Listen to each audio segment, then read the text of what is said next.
The Red Sox win in walk-off fashion. Plus, we have all of the rumors and reports surrounding Joe Ryan. We're going to break it down all in today's edition of the Red Sox Rundown. But before we do, grade the Red Sox trade deadline for me. 2 moves, Dustin May and Steven Matz. A, B, C, D, or F. Get down below in the comments. This is the last time I'm going to ask you, and then we're going to move on to bigger and better things. But I want all of you to grade it for me down below. A, B, C, D, or F. Grade the Red Sox trade deadline right now.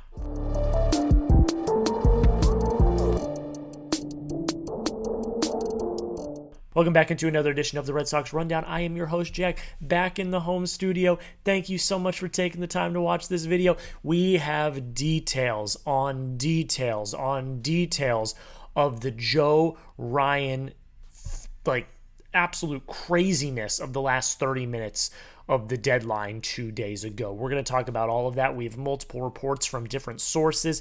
We're going to get the quotes from Alex Cora on how he responded to the deadline, and then we're going to recap the Red Sox win over the Houston Astros. Let's talk about Joe Ryan, because that's the biggest name that everyone was talking about at the deadline. And those last 30 minutes leading up to the deadline, there was a real frenzy. There was real thought and speculation that the Red Sox are making a push. Joe Ryan might be a Red Sox by the time the deadline hits. Obviously, we know that didn't end up happening. They ended up trading for Dustin May instead. But we have a lot of reports surrounding Ryan. So let's just get into it. Jen McCaffrey had an entire article about this, and it doesn't really sound like they made a lot of progress. I know that Ken Rosenthal put out his report, late 2 days ago, saying that they weren't even close. They made just a tiny effort, but it wasn't even there. And then Breslow went on WEEI and completely refuted that. He said, I completely disagree with Ken Rosenthal's thoughts. But let's get into what Jen McCaffrey of The Athletic has to say. She said, according to league sources briefed on discussions from the Twins side, talks fell apart when the Red Sox were unwilling to offer any of their big league outfielders or an enticing enough package of their top tier prospects. Like I already mentioned, Ken Rosenthal also reported that it wasn't really close. I'm okay with not giving up your major league outfielders right now. When you are still in the middle of a playoff push, and with the Marcelo Meyer injury, you need Cedon at second. Therefore, you need all 4 of your outfielders to make this playoff push. So I can understand that. I'm okay with that. But if you couldn't put together a package of your top tier prospects that the Twins liked, I don't know what you're doing at that point. Because if all it took were a few of your top prospects, I'd make it happen. Now, if they're asking for Meyer and Anthony and this and that like the White Sox did for Crochet last year, then no, of course not. You're not giving up a Roman Anthony. You're not giving up a Marcelo Meyer. You're not giving up a Christian Campbell or anything like that. But if it's a Jhostynxon Garcia, Payton, Tolle, Franklin Arias type package,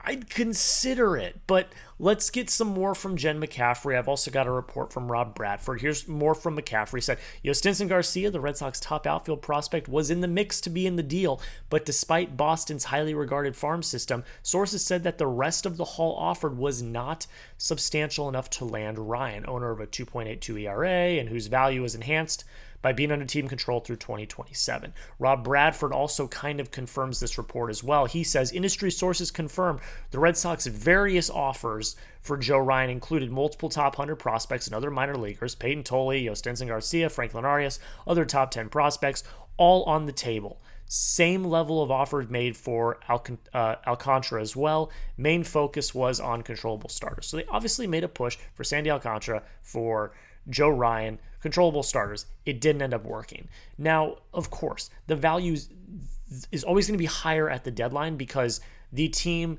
that has the asset is always going to have more leverage. Once you get into the offseason, it's going to be cheaper. We saw this with Garrett Crochet. Crochet, the White Sox at the deadline last year were asking for Marcelo Meyer and Roman Anthony, and that just wasn't going to happen. But then you go into the offseason and it takes Braden Montgomery and Kyle Teal. So, when you get into the offseason, he's going to be cheaper. But right now, it seems like they were asking for an arm and a leg, and I understand and respect the Red Sox for standing pat. Now, should they have been more aggressive maybe on the rental market? Because the Merrill Kelly deal, they could have gotten Merrill Kelly. I think fairly easily with their farm system and not have to give up too much. Like, I legitimately believe that based on what the Rangers gave up, who don't have that good of a farm system at all, you could have easily gotten Merrill Kelly. So I think you probably should have been more aggressive in the rental department. But I think that Joe Ryan in the offseason is probably going to be a lot more affordable than he was right now. Like we said, we saw that with Garrett Crochet the year before. Like, his price at the deadline was astronomical. And then when you got to the offseason, it was much more manageable. I expect that to be the same for Joe Ryan in the offseason. So that's why I'm actually feeling pretty good about the Red Sox chances. The reason why is you laid the groundwork for the deal now. You know, like, they're not going to just forget about the conversations they had at the trade deadline when they reconvene conversations in the offseason. So you can lay the groundwork for a deal now, and then you go make it happen in the offseason. Another point, and I got to give credit to Play Tessie, the podcast. If you guys don't listen to them, you should. WEEI's Red Sox podcast. I got to give credit to them over there as well for this point. Last year, Garrett Crochet was the belle of the ball. He was the only controllable starter that was out there. This upcoming offseason, you've got the potential of Joe Ryan, Mackenzie Gore, Sandy Alcantara, and Edward Cabrera. That's a very, very loaded, controllable pitcher market. Therefore, all of the teams that were vying for Crochet are not going to be vying for Joe Ryan. They're going to be spread equally among all four. So I think that the Red Sox chances are even better for Joe Ryan in the offseason than they were for Crochet. And you got Crochet. So maybe I'm just trying to, cope here for them not getting him at the deadline. But I actually feel rather confident, based on the report that they were getting aggressive with him at the deadline, that they have started to lay the groundwork for a deal in the offseason. So I actually am fairly, happy about that. Everyone wants to crap on Breslow. And look, he's had 2 bad deadlines. It is. More credit to Play Tessie on this as well. They talked about this in their podcast yesterday. But from September to March, he's a fantastic GM. This past offseason, we can't deny that this past offseason with Breslow was fantastic. Aroldis Chapman, Justin Wilson, Carlos Narvaez, Garrett Crochet, Alex Bregman. You extend Garrett Crochet, excuse me. You trade Verdugo for Weissert and Richard Fitz. The only questionable trade Breslow's made is the Chris Sale trade. Other than that, in the offseason, he's been kind of, batting 1,000. So I don't know what it is about the deadline. He's failed both deadlines, but in the offseason, he's been great. I trust him to go get Joe Ryan this offseason. Now, will it happen? Who knows? I'm just speculating. But I trust him to go get Joe Ryan. And I think you should as well. I get it. We want to crap on Breslow. He didn't make moves at the deadline. And I got crapped on him the last few days. I think that he has an issue finishing deals at the deadline. But come the offseason, I'm very excited to see what this offseason looks like for the Boston Red Sox. Do you think the Red Sox trade for Joe Ryan? Just let me know in the comments. Type Y for yes if you think they do. Type N for no if you think they do not. I want to hear your thoughts down below. I'm gonna be overly optimistic. I think they do. I think you laid the potential groundwork for a deal at the deadline. You re-engage talks in the offseason, and you make it happen. He'll be cheaper. Just is what it is. But you let me know. Y for yes, N for no. Let me know your thoughts. Alex Cora spoke. I was a little concerned about how Cora was going to react, because we talked about the quote in yesterday's video about how, we didn't get worse. All the teams around us just got better, and the same thing happened this year. I was a little worried about how Cora was going to react, but here's what he had to say. He said, yeah, we've got a good baseball team. I think Steven Matz is going to help us with the bullpen. May's going to help us in the rotation. Position player-wise, I think we have a dynamic group, very versatile and athletic. We're playing well. Offensively, we've been good the last 2 months, so now it's August 1st. Everything's in the past. You just got to continue. You've got a shot to make something special here this year in the wild card, in the division. You look at the Green Monster. We're in 3rd place, 5 games back. So we feel like we can compete with anyone, and we've got a real shot to win the division. That's the perfect way to react. And I'm very happy that Cora is reacting this way. And also on top of that, there's reports and people talking about how Breslow, after the deadline, had multiple conversations with players, including Story, Bregman, the leaders and the veterans on this team, to tell them, look, we did our best. We were aggressive as hell. And I guess apparently they let them in on like what they were offering and what they were trying to do to keep them bought in. Because veterans especially, if they don't get reinforcements, they'd be like, well, why do we care then? Because obviously the front office doesn't care. The front office isn't going to back us. But Breslow did the due diligence to actually go talk one-on-one with these players, explain to them their process, and just explain why it didn't happen. So I do give Breslow some credit for that. He knew that there was a risk that if they didn't make anything happen, that this team would turn. But it seems like they're not. And I think that they really, really, really, really respect and like the team that they have.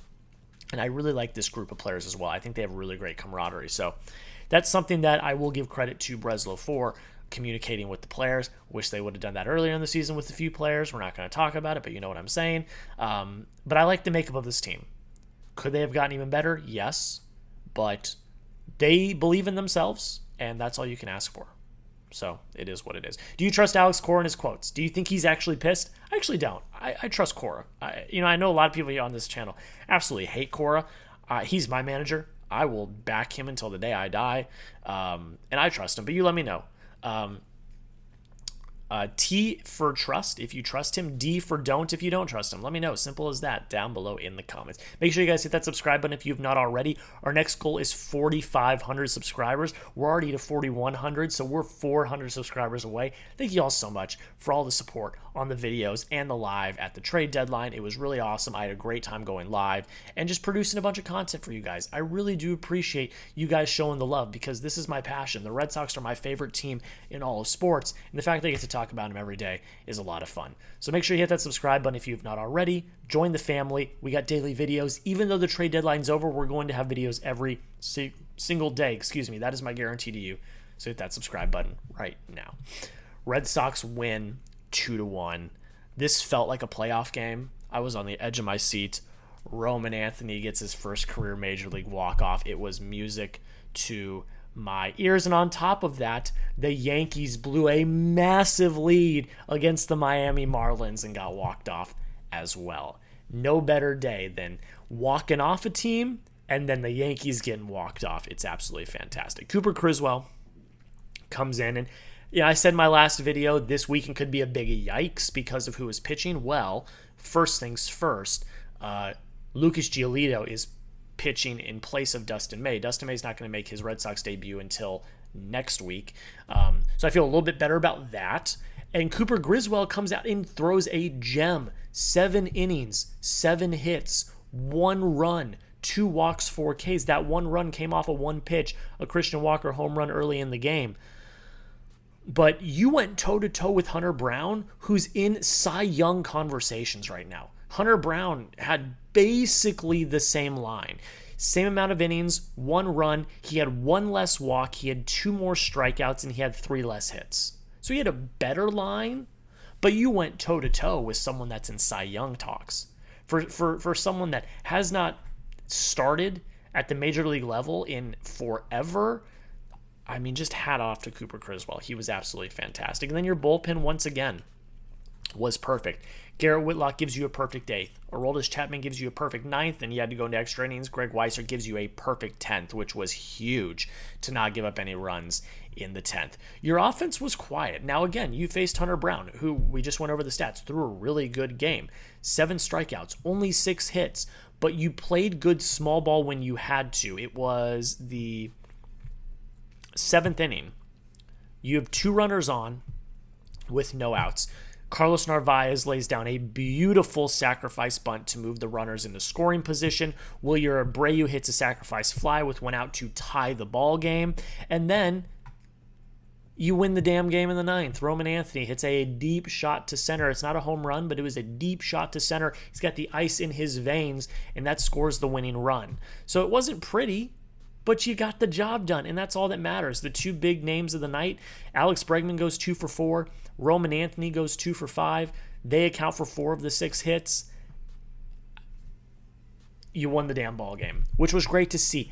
A day after you get kind of burned at the deadline and they don't really do anything of substance, you come out, you play a playoff type game in a playoff type atmosphere, and you beat a good Astros team who is first place in the West, 62-48. You beat them in extra innings in a one-run game. You could have crumbled and you didn't, and that's a good win for the Red Sox. You let me know in the comments, do the Red Sox win this series, yes or no? Today is Brian Bayo. Tomorrow's Lucas Giolito, I believe. It might be flipped. Don't quote me on that. It is 11 o'clock at night, so please forgive me. But do they win the series, yes or no? I'm going to say yes. I think they win the Giolito game. Sorry, Buehler is today, not Bayo. Buehler is today. Giolito is tomorrow. Buehler, not Bayo. Buehler. Again, very late at night. I think they win the Giolito start. I do. I think they win that game. And look, if Walker Buehler comes out and shoves, which he's very capable of doing, you might sweep the Astros, which would be absolutely electric. Real quick before we get on out of here, we will do a little bit of standings watch right now. Again, these games aren't over. The Mariners and Rangers are playing right now, so that game's not over. But the Yankees lose tonight, so you are a half game back on them in the wild card. The Blue Jays also lost. You're 4 games back in the AL East. I mean, it's doable. It's very, very doable. If the Yankees lose today and the Red Sox win, you hop them for second place in the AL East, and you hop them for the first wild card spot. Make it happen, guys. And then again, the Rangers, who come into today a game back of the Mariners for the final wild card spot, the Rangers are currently winning 3-2. It's only the 5th inning, so we'll see what happens. You guys will know by the time you watch this video what happens, but that is what that is. So that's a little standings update. We'll continue to do these every night to make sure that you guys are up to date with what the standings look like as we get to the end of the season. But again, let me know, do they win the series? Yes or no? I think they do, and make sure you subscribe. That's where I'm going to end the video. Subscribe, join the channel, videos every day, shorts after every game. You're going to love the content. I guarantee it. Thank you all so much for watching. Have a rest of your day, and until next time, go Sox.